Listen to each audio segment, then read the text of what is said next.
기독교가 정말 주의해야 될 두 가지 신앙의 모습이 있는데요. 하나는 바로 이 기복주의 신앙이고요. 그리고 또 하나는 혼합주의 신앙입니다. 이 두 가지 신앙을 정말 우리가 조심해야 된다는 거죠. 기복주의라고 하는 것은 오직 복을 받기 위해서만 하나님을 믿는 거예요.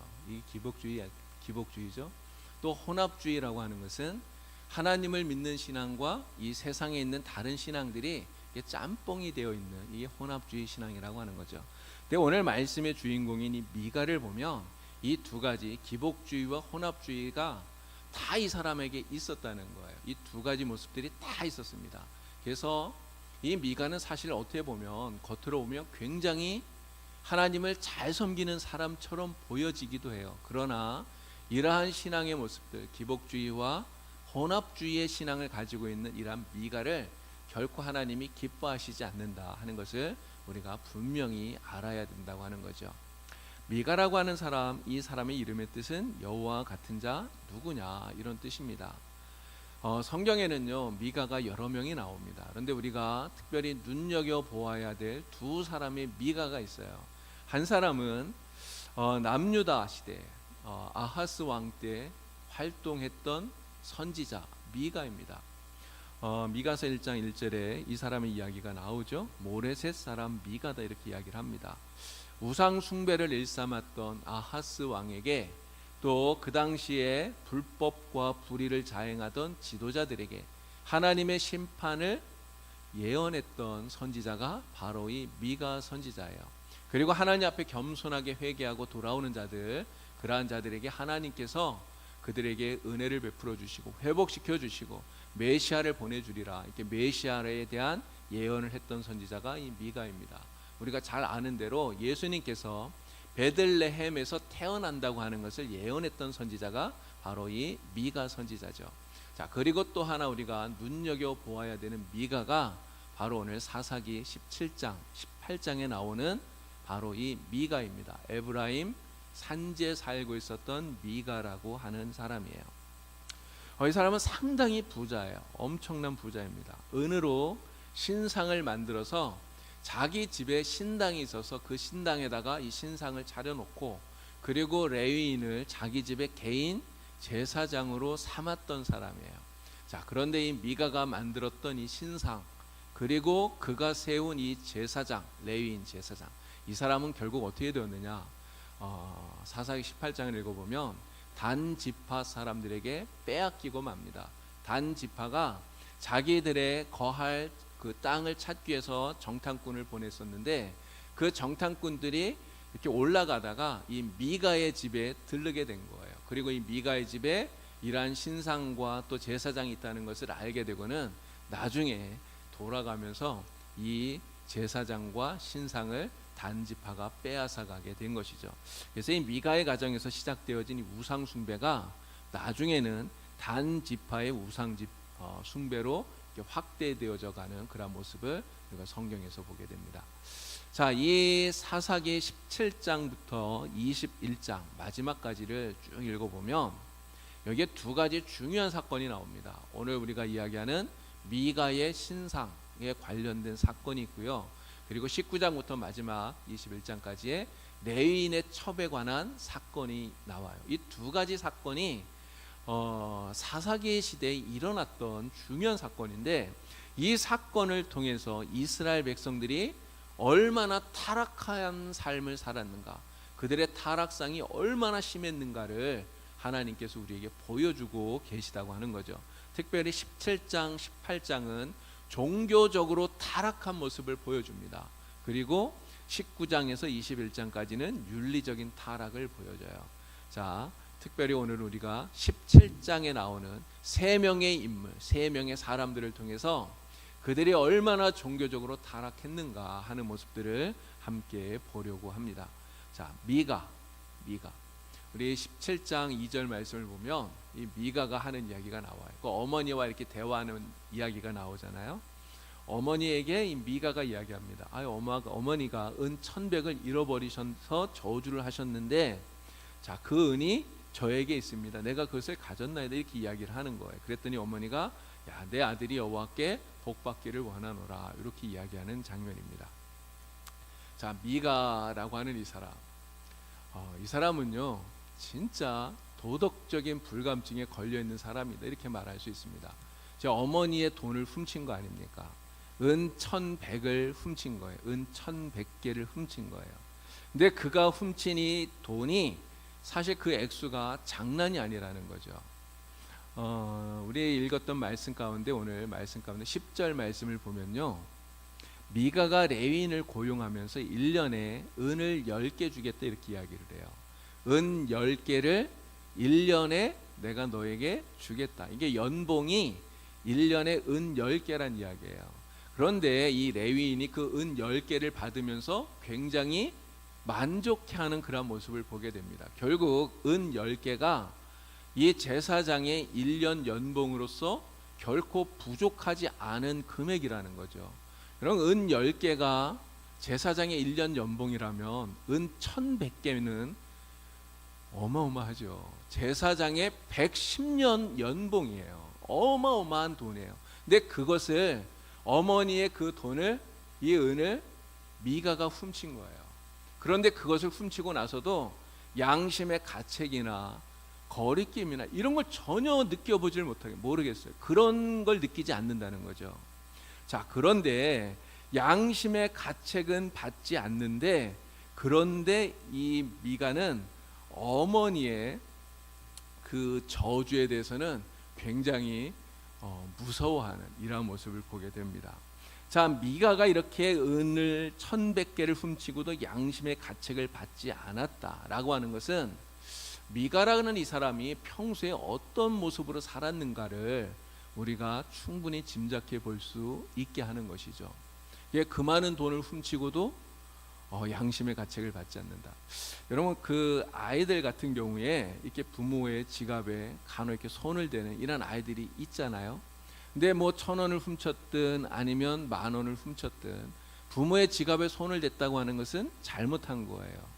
그러면 그 아이들이 그렇게 행한 그 잘못 때문에 혹시라도 발각되지 않을까, 부모에게 걸려서 혼나지 않을까, 이렇게 막 두근두근하고 그러지 않겠습니까? 혹시라도 아빠가, 엄마가 알지 않을까, 이게 굉장히 무서워할 텐데, 미가에게는 전혀 그런 모습이 없다고 하는 것이죠. 저는 이 말씀을 이렇게 보면서 이 미가의 어머니가 진짜 집안에 진짜 큰 도둑놈을 키우고 있었구나, 이런 생각이 들더라고요. 자, 그런데 이것이 미가의 모습만을 이야기하는 게 아니라는 거죠. 지금 사사기 17장에 이야기하는 이 미가는 그 당시 사사시대에 이스라엘 백성들의 도덕 불감증에 대해서 대변하고 있다는 거예요. 거의 대부분 많은 사람들이 이처럼 도덕 불감증에 걸려서 불의와 불법을 자행하고 있었다라고 하는 것입니다. 탈무드에 이런 이야기가 나와요. 가난한 한 랍비가 살고 있었는데요, 이 랍비는 너무 가난해서 산에 가서 나무를 해다가 시장에다가 이것을 팔고 그렇게 생계를 유지하는 사람입니다. 근데 이제 그렇게 하다 보니까 제자들을 가르치고 이렇게 해야 되는데, 뭐 나무 해다가 시장에 팔아야 되고 막 이래서 이게 시간이 너무 부족한 거예요. 그래서 좀 시간을 벌기 위해서, 야, 안 되겠다, 이게 그냥 이렇게 하니까. 그래서 나귀를 한 마리 사게 됩니다. 제자들은 랍비가 나귀를 사니까 굉장히 좋아해요. 이래서 이제 시간을 좀 더 이렇게 벌어서 우리에게 좀 더 잘 가르쳐 줄 수 있겠구나, 이렇게 생각을 해서 굉장히 기뻐하죠. 그래서 스승이 산 이 나귀를 끌고 냇가에 가서 나귀를 깨끗하게 씻긴 거예요. 근데 씻기다가 보니까 이 나귀의 목에서 무언가 하나 툭 떨어지는 거예요. 이게 뭔가가 봤더니 커다란 보석 하나가 떨어진 거예요. 제자들이 그 보석을 보고 굉장히 기뻐합니다. 야, 우리 스승님이 이제 가난에서 벗어나서 나무 팔아다가 이렇게 생계 유지하지 않아도 되겠구나, 그러면 우리를 더 잘 가르쳐 줄 수 있겠구나, 이런 생각이 들어서 너무너무 좋아한 거예요. 그런데 그 보석을 받아든 랍비가 어떻게 하는지 아십니까? 그 보석을 가지고 이 나귀를 판 상인을 찾아가서 그 상인에게 돌려준 거예요. 상인이 놀라서 물었습니다. 아니, 당신이 그 나귀를 샀고 그리고 그 나귀에서 이 보석이 나왔는데 왜 이 보석을 저한테 다시 돌려줍니까? 물었더니 이 상인이 이 랍비가 하는 말이 내가 산 것은 당나귀이지 이 보석까지 산 게 아닙니다. 이렇게 이야기를 하면서 그걸 돌려주었다는 거예요. 이건 정말 정직한 사람 아닙니까? 네, 여러분 우리가 만약에 이러한 상황에 처했다면 우리는 어떻게 할까요? 제가 이 생각을 한번 해봤어요. 요즘 우리 뭐 온라인 쇼핑이나 막 이런 거 많이 하잖아요. 근데 내가 이렇게 무언가 물건을 시켰는데 주문을 했는데 택배로 물건이 왔단 말이죠. 근데 그 온 것을 이렇게 상자를 열었는데 내가 주문한 것만 있는 게 아니라 내가 주문하지 않은 다른 게 거기 끼어서 온 거예요. 근데 그 끼어서 온 이게 아주 값비싼 게 왔다면 여러분 무슨 생각이 들겠습니까? 어떻게 하시겠어요, 여러분들은? 아마 많은 사람들이 야 이거 웬 횡재냐 이렇게 생각을 할지도 모르겠어요. 많은 사람들이 그렇게 생각할 수 있지만 그래서 그것을 돌려주지 않고 자기가 가질 수도 있겠죠. 그러나 오늘 우리는 어떻게 해야 될까요? 우리는 그렇게 하면 안 되죠. 돌려줘야 됩니다. 왜 그렇습니까? 하나님을 믿는 사람이기 때문에 그런 거죠. 하나님을 믿기 때문에 믿는 사람은 세상 사람들이 다 그렇게 하더라도 믿는 사람은 달라야 된다는 거죠. 여러분 하나님을 믿는 사람은 세상 사람들보다 더 도덕적이어야 되고 더 윤리적이어야 되고요. 그렇게 살아야 된다는 거죠. 그렇게 하는 것이 하나님의 이름을 드높이는 거고요. 그렇게 하는 것이 바로 하나님의 영광을 드러내는 것이기 때문에 그런 것입니다. 우리가 이 미가를 보면서 그 시대의 많은 사람들, 사실 미가뿐만 아니라 거의 대부분 많은 사람들이 그렇게 도덕적이지 않게 불법을 행하고 부정을 행하고 이렇게 살았던 것 같아요. 그러나 모두가 그렇게 한다 할지라도 오늘 우리는 정말 하나님 앞에 바르게 사는 사람, 진실하게 사는 사람, 정직하게 사는 사람이 되어야 됩니다. 왜 그렇다고요? 하나님 믿는 사람이기 때문에, 정말 예수 믿는 사람이기 때문에 그런 것입니다. 자, 미가의 모습을 보았고요. 두 번째는 미가의 어머니를 우리가 같이 보도록 하겠습니다. 미가의 어머니. 성경에 보면 좋은 어머니들이 많이 나와요. 모세의 어머니인 요게벳, 또 사무엘의 어머니인 한나, 또 디모데의 어머니인 유니게, 뭐 이런 좋은 어머니들이 많습니다. 이분들은 공통점이 기도의 어머니라는 거죠. 신앙의 어머니라는 거예요. 그래서 좋은 신앙을 유산으로 자녀들에게 물려준 사람들이에요. 자, 그런데 이렇게 좋은 어머니들이 있는 반면 성경을 보면 나쁜 어머니들이 있습니다. 나쁜 어머니. 그 나쁜 어머니들 가운데 하나가 바로 이 미가의 어머니라는 거예요. 여러분 왜 이 미가의 어머니가 나쁜 어머니일까요? 나쁜 어머니라고 말하는 이유는 아들이 잘못 나가는데도 불구하고 그 잘못을 바로잡아주지 않기 때문에 그렇습니다. 아들을 신앙적으로 도덕적으로 바르게 이끌어야 될 책임이 있음에도 불구하고 아들을 바르게 이끌어주지 않았어요. 결국은 그 아들이 우상숭배라고 하는 더 큰 잘못으로 나아가서 결국은 망하게 만든 어머니이기 때문에 이 미가의 어머니가 나쁜 어머니다 말씀을 드리는 거예요. 아까 우리가 읽었던 그 사사기 17장 2절 말씀을 보니까 이 미가의 어머니가 은 1,100개를 잃어버렸다고 그랬습니다.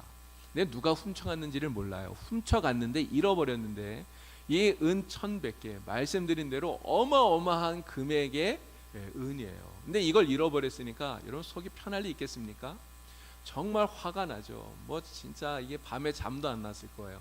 그런데 이 어머니가 어떻게 하냐면 너무너무 화가 나니까 이 돈을 훔쳐간 사람을 저주하는 거예요. 근데 한 번 저주한 것이 아니라 뭐 틈만 나면, 사실 그럴 것 같아요. 우리도 그렇지 않겠습니까? 이런 돈 잃어버리면 진짜 그 사람 누군지 모르면 막 이렇게 화가 나니까 막 저주할 수 있잖아요. 근데 틈만 나면, 시간만 나면 계속 저주라는 거예요. 근데 이러한 저주를 그 아들 미가 앞에서도 계속해서 막 이야기를 하는 거예요. 근데 그 미가가 어머니가 하는 이 저주를 계속 들으면서 여러분 무슨 생각이 들었을까요? 아까 말씀드렸죠. 어머니 돈을 훔친 것 때문에는 마음에 양심의 가책을 안 느끼는데 이 어머니가 하는 저주는 너무너무 무서웠던 거예요. 그 저주가 진짜 자기에게 임하면 어떡하나 이런 겁이 나니까 그래서 미가가 결국은 고백하게 됩니다. 어머니에게 말한 거예요. 어머니, 사실은 제가 훔쳤어요. 이야기하는. 제가 가져갔어요. 제가 그 돈 가지고 있습니다. 이야기를 했던 거예요. 자, 돈을 훔친 범인이 자기 아들이라는 사실을 이 어머니가 알게 되었어요. 그런 자기 자식이 지금 돈을 훔쳤다는 사실을 알게 되었는데, 이 어머니가 정상적인 어머니라면 아들을 혼내는 게 맞지 않습니까? 혼을 내야죠. 한두 푼도 아니고요. 정말 어마어마한 그 돈을 훔친 거예요. 그리고 양심의 가책도 느끼지 않는 그 아들, 저는 당연히 혼을 내서 바로 잡는 게 그게 정상적인 어머니의 모습인 것 같아요. 저는 잠언 23장 13절 14절 보니까 이렇게 이야기합니다. 야, 아이를 훈계하지 아니하려고 하지 마라. 채찍으로 때릴지라도 죽지 아니하리라. 이렇게까지 이야기를 해요. 여러분, 왜 채찍으로 때리라고 말합니까? 그렇게 해서라도 그 영혼을 구원해내야 된다는 거예요.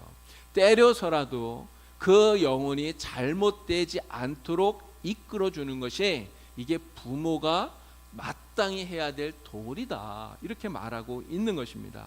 자, 정말 종아리에 피가 나도록 회초리를 때려서라도 다시는 이러한 도둑질을 하지 않게 만들어 줘야 되는데, 이 미가의 어머니는 그렇게 하지 않았다는 거예요. 잘못했다는 말을 한마디도 하지 않아요. 야, 너 왜 그랬냐, 이런 말도 하지 않아요. 여러분, 미가의 어머니가 뭐라고 얘기합니까? 말씀을 보니까 내 아들이 여호와께 복받기를 원하노라, 이렇게 얘기를 해요. 너무 황당하지 않나요?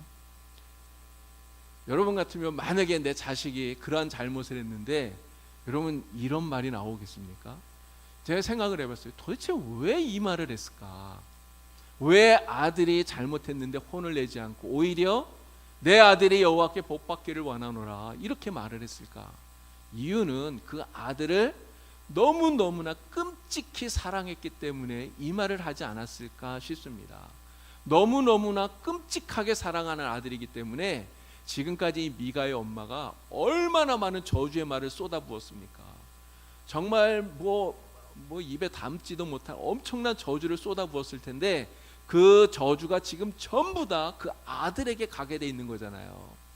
자기가 했던 그 저주가 진짜 아들에게 임할까봐, 내가 끔찍히 사랑하는 그 아들이 그 저주를 받을까봐 그 저주를 무효화시키고 싶었던 거죠. 그래서 여호와께 복받기를 원하노라 이야기를 하는 거예요. 근데 그렇게 말한 것만 가지고는 안 된다 생각을 했나 보죠. 그래서 그 잃어버렸던 돈 막 그냥 잃어버린 셈 치고 내가 이거 여호와께 드린다라고 하면서 그 돈을 가지고 신상을 만들게 되었던 거예요. 여러분, 하나님께 드리는데 하나님이 원하시는 곳에 쓰세요 하고 그냥 드렸으면 그냥 뭐 그러려니 할 수 있는데, 뭘 했다고요? 그 돈 가지고 하나님이 가장 싫어하시는 우상을 만드는, 신상을 만드는 일을 한 거예요. 그리고 은신상을 만들어서 그 신상을 숭배하게 된 거죠. 이 어머니의 사랑은 한마디로 말하면 빗나간 사랑이다, 이렇게 말할 수 있지 않겠습니까? 빗나간 사랑. 결국 아들을 우상 숭배 더 큰 죄악으로 빠뜨려 버린 사랑이었다 말할 수 있는 거죠. 여러분, 엘리 대제사장에게 두 아들이 있었잖아요. 홈리와 비느하스. 이 홈리와 비느하스가 얼마나 망나니입니까? 그런데 엘리가 그 두 아들이 잘못한다는 것을 알잖아요. 그러한 소문을 다 들어요. 그래서 그 아들들에게 뭔가 이야기를 합니다. 근데 엘리가 뭐라고 말하죠? 야, 너네 그러면 안 돼, 그러지 마. 그냥 딱 거기까지예요. 정말 회초리를 들어서라도 그렇게 하지 않게 막아야 되는데 엘리는 그렇게 하지를 못했다는 거죠. 너무 유했던 거예요. 결국은 어떻게 되었습니까? 온 집안이 망하게 되었다고 하는 거죠. 이 미가의 어머니는 아들이 엄청난 잘못을 저질렀는데도 잘못했다는 말 한마디도 하지 않아요. 오히려 복을 비는 이런 엉뚱한 모습을 보입니다. 그렇게 함으로써 결국은 아들을 망하게 만드는 이런 나쁜 어머니가 되고 말았던 것이죠. 여러분, 하나님께서 우리에게 자녀를 맡겨주셨어요. 자녀는 하나님이 우리에게 맡겨주신 것입니다. 우리의 것이 아니잖아요. 여러분, 하나님이 자녀를 맡겨주실 때 자녀만 주신 것이 아니라 우리에게 책임을 주셨어요. 무슨 책임일까요?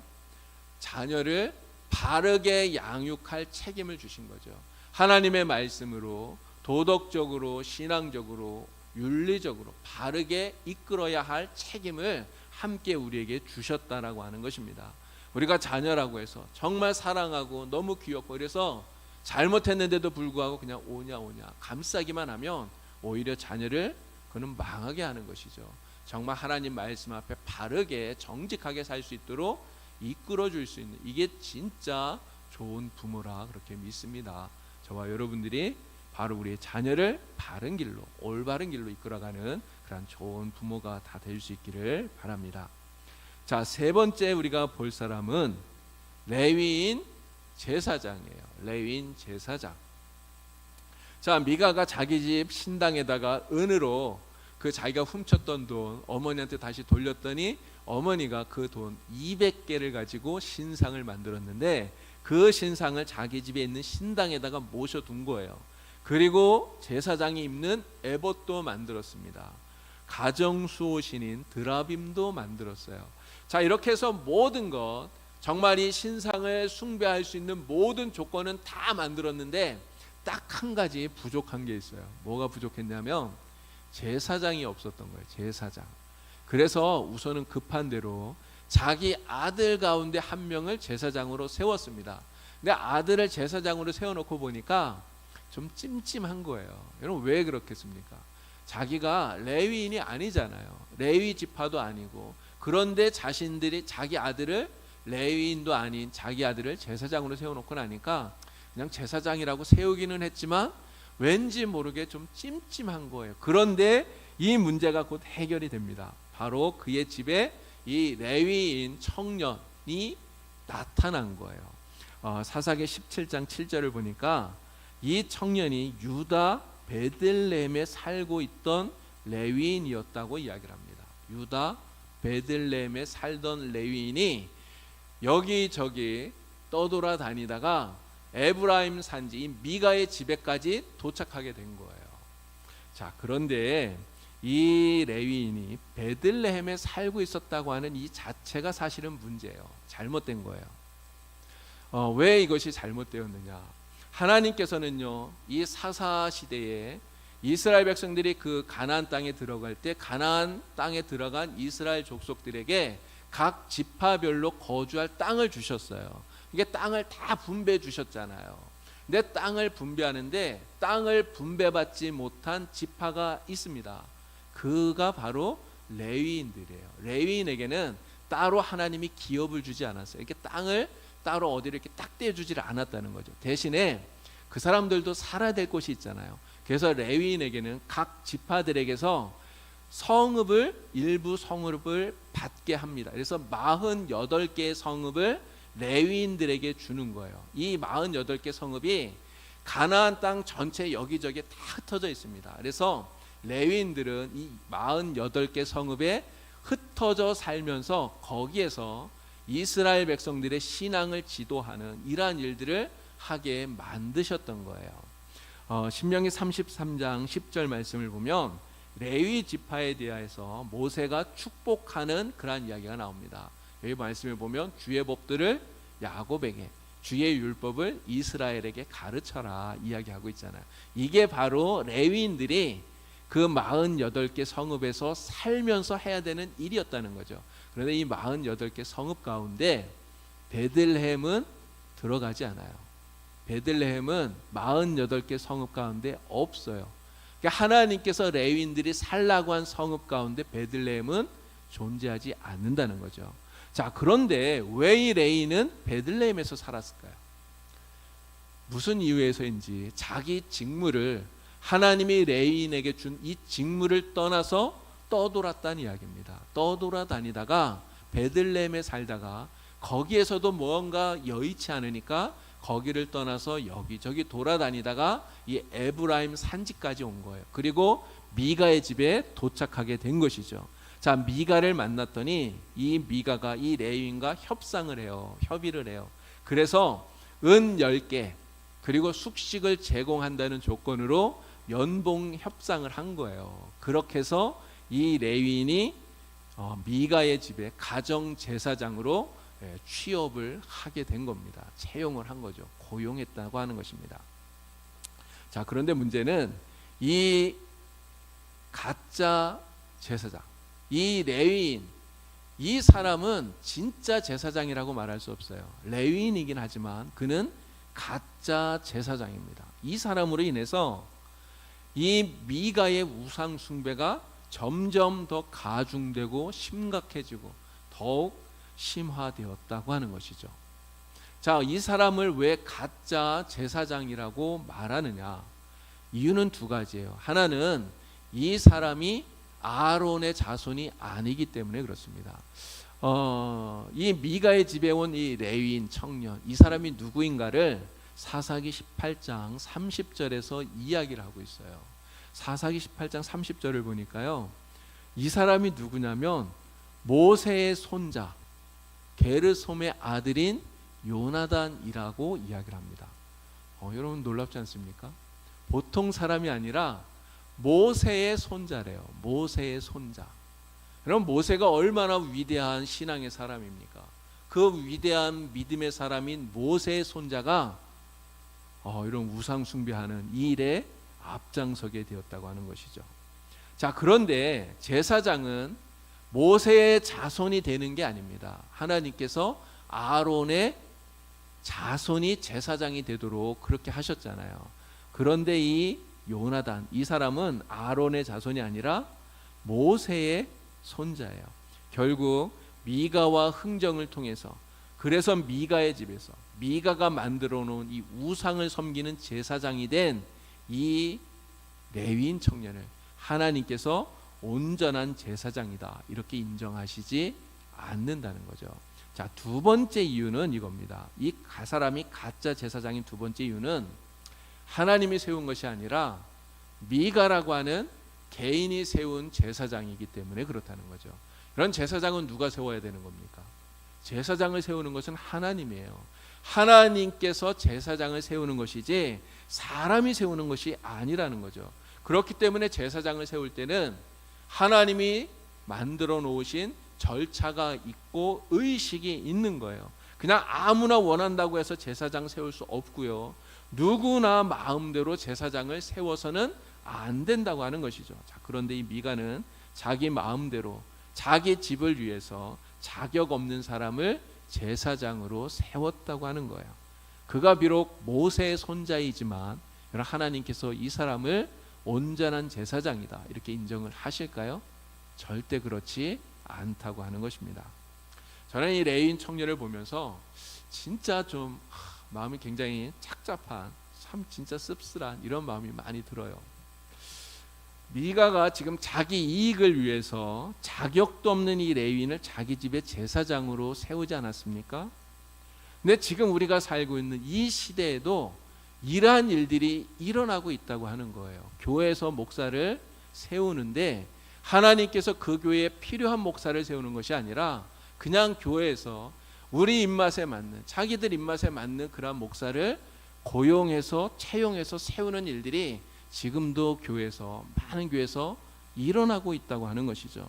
자, 그런데 문제는 이렇게 마음대로 고용을 한 거기 때문에 이런 고용을 한 사람은 해고할 수 있어요. 그렇지 않습니까? 고용한 사람이 해고할 수 있는 거잖아요. 그러니까 마음에 들지 않으면 언제든지 해고할 수 있다고 하는 거예요. 제가 아는 어느 목사님이 진짜 그런 일을 당했어요.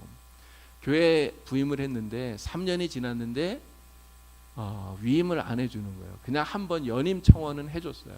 그래서 다시 또 3년이 지났는데 계약이 다 됐으니까 이제 나가시라고.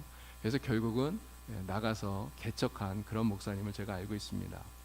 근데 이러한 일들이 지금도 교회에서 일어나고 있다는 거예요. 이게 정말 가슴 아픈 일이 아닌가 싶어요.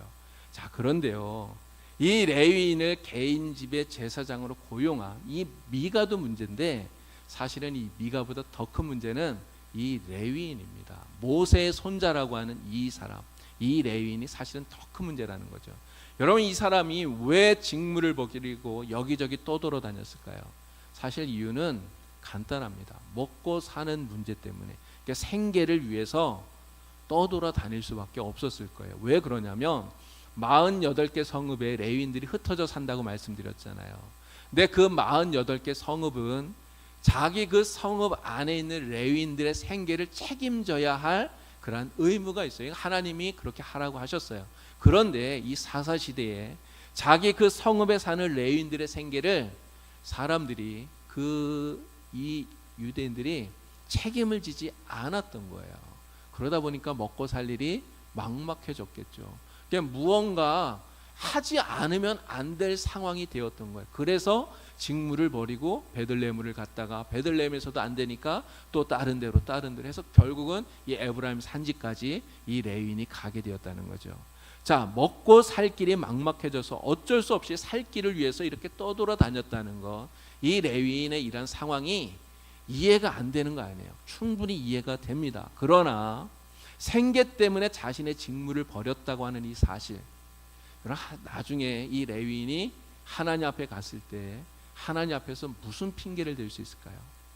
나 먹고 살 일 때문에 굶어 죽을 수 없어서 어쩔 수 없었다, 이렇게 말해야 하면 될까요? 사실은 그렇지 않다고 생각이 됩니다. 이 레위인은 정말 굶어 죽더라도 끝까지 자신의 직무를 지켰어야 된다는 거죠. 왜냐하면 이것이 그 레위인의 사명이기 때문에 그렇습니다. 하나님께서 자신의 먹고 살 일을, 생계를 책임져 주시리라고 하는 이런 확실한 믿음을 가지고 끝까지 그 성읍을 떠나지 말았어야 된다고 하는 것이죠. 그러나 그에게는 정말 목숨을 걸고 하나님 말씀에 순종하고자 하는, 하나님을 의지하고자 하는 이러한 믿음이 이 레위인에게는 부족했다고 하는 거예요. 저와 우리 여러분들은, 우리 봉산교회가 진짜 하나님의 뜻을 따르는, 정말 사람의 뜻을 따르는 교회가 아니라 하나님의 뜻을 따르고 순종하는 그러한 교회가 되기를 간절히 바랍니다. 정말 하나님을 바르게 섬기는 교회로 저와 여러분들이 만들어 가야 되겠죠. 자, 미가의 우상 숭배에 대한 이야기를 했습니다. 이 미가의 우상 숭배는 사실 미신적인 신앙의 표본이다, 이렇게 말할 수 있어요. 종교적인 외형만 갖추면 하나님이 복을 주실 것이다, 이렇게 생각을 했기 때문에 그런 거예요. 자, 그러나 이것은 아주 잘못된 것이죠. 하나님에 대해서 바르게 알지 못하는 거예요. 호세아가 이런 이야기를 합니다. 호세아 4장 6절을 보니까요, 내 백성이 지식이 없음으로 망하는도다 이야기합니다. 내 백성이 지식이 없기 때문에 망한대요. 여러분, 이 지식이 무엇입니까? 학교에서 배우는 이런 지식을 말하는 게 아니에요. 하나님을 아는 지식, 하나님에 대한 지식이 없기 때문에 망한다는 거예요. 그런데 이 미가가 그렇다는 것 아닙니까? 하나님에 대해서 바르게 알지를 못해요. 온전한 지식이 없기 때문에 결국은 망하게 되는 거예요. 그러나 사사기에서는 이 시대가 신앙적으로 도덕적으로 이렇게 타락하게 된 이유에 대해서 사사기 17장 6절에 이렇게 이야기합니다. 그때에 이스라엘의 왕이 없었으므로 사람마다 자기 소견에 옳은 대로 행하였더라, 이렇게 이야기합니다. 왕이 없었다는 이 이야기가요, 사사기에 무려 4번이나 나와요. 지금 17장에 나오죠. 18장, 19장, 그리고 21장에 계속해서 4번이나 반복해서 나옵니다. 왕이 없으므로, 왕이 없었기 때문에 이야기합니다. 여러분, 왕이 없었다는 이 말이 무슨 말입니까? 그들을 바르게 이끌어줄 지도자가 없었다는 거예요. 여러분, 그런데 정말 이상하잖아요. 이스라엘에 왜 왕이 없죠? 이스라엘에는 왕이 있어요. 이스라엘의 왕이 누굽니까? 하나님이시잖아요. 이스라엘이라고 하는 나라는 하나님이 통치하시고 하나님이 다스리시는 신정국가예요. 하나님이 왕으로 계신데, 그런데 왕이 없다고 얘기를 해요. 이 말은 이스라엘 백성들이 하나님이 계심에도 불구하고 하나님을 인정하지 않았다는 거죠. 왕으로 하나님의 다스리심을 받지 않고 하나님의 통치를 받지 않고 마치 왕이 없는 사람처럼 자기 마음대로, 자기 소견에 오른 대로 그들이 그렇게 살았다, 멋대로 살았다라고 하는 것입니다. 오늘 우리가 이야기했던 사사기 17장에 나오는 사람들, 지금 3사람이 나왔어요. 미가의 어머니, 그리고 레위인 제사장. 미가는 어머니의 돈을 훔쳤어요. 그리고 또 은신상을 만들어서, 그리고 레위인을 자기 개인 제사장으로 고용을 했습니다. 미가의 어머니는 아들이 돈을 훔쳤는데도 불구하고 한마디 꾸짖지도 않고 오히려 자신이 했던 그 저주를 받을까봐 그 돈으로 신상을 만들었어요. 자기 직무를 버리고 이곳저곳 떠들다가 미가의 집에 개인 제사장이 된 레인도 있었습니다. 근데 이 세 사람, 이 사람들이 행한 그 모든 행동은 사실 아까 그 말씀 그대로예요. 하나님이 계심에도 불구하고 하나님을 인정하지 않고 하나님의 다스리심을 받지 않고 그냥 다 자기 소견에 옳은 대로 살았던 사람들, 바로 그러한 사람들의 대표격으로 이 세 사람을 이야기하고 있다고 하는 것이죠. 자, 그런데 미가는 이렇게 행동하고 나서 뭐라고 말하느냐? 사사기 17장 13절 말씀을 보니까 이렇게 말해요. 이에 미가가 이르되 레위인이 내 제사장이 되었으니 이제 여호와께서 내게 복 주실 줄을 아노라. 여러분, 미가가 복 받을 만한 행동을 한 겁니까? 여러분, 미가는 복이 아니라 정말 하나님의 큰 책망을 받을 만한 사람이에요. 얼마나 악하고 타락한지 모릅니다. 그럼에도 불구하고 양심의 가책도 없고 마음의 찔림도 없고, 그런데도 오히려 하나님께 내가 레위인을 제사장으로 세웠으니 하나님이 복 주실 거야, 이렇게 생각하고 있다는 거죠. 얼마나 어리석은 사람인가 하는 것입니다. 그러나 왕이 없는 인생, 그냥 자기 소견에 옳은 대로 살아가는 이러한 사람은 정말 하나님 앞에 복을 받을 수 없어요. 이러한 사람은 하나님이 절대 복 주시지 않는다는 것이죠. 그럼 어떠한 사람이 하나님께 복을 받겠습니까? 이거 반대로 하면 되잖아요.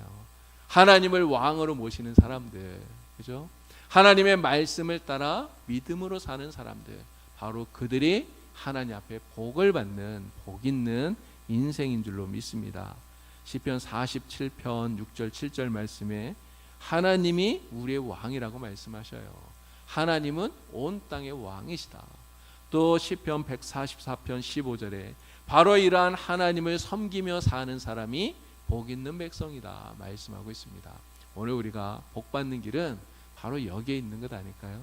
하나님만 온전히 섬기고 하나님 말씀 따라 사는, 바로 여기에 우리의 복 받는 비결이 있는 것이죠.